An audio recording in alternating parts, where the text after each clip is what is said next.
But if we want to know exactly where our angle is, that's where this digital angle indicator comes in at. So it has two buttons. It has a power button and it has a 0 button. So the first thing you're going to do is you're going to turn it on.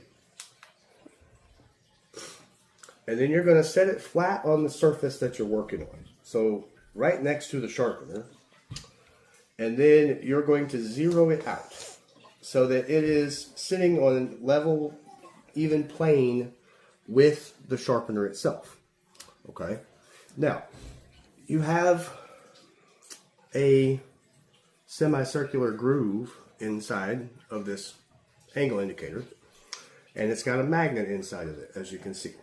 So what you're going to do is you're going to set that on top of this sharpening rod, and that's going to tell you exactly what angle you're actually sharpening at.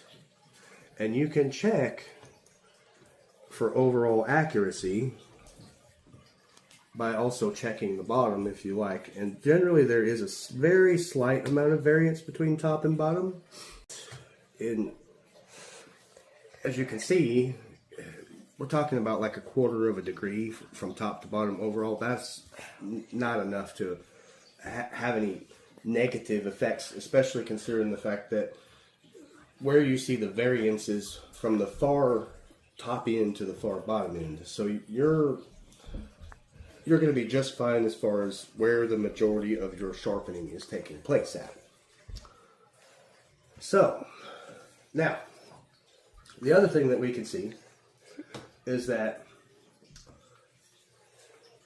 it's plainly obvious that the 15-degree marker would be dead in the middle of those two yellow marks as far as the relation to the clamp is concerned, which is what this side is showing you.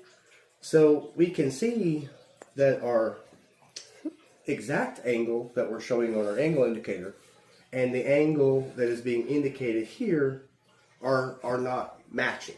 And the reason that that's not matching is because of the very thin profile on this knife blade and the width of the knife blade as well, because those two things affect the exact angle that you're working at.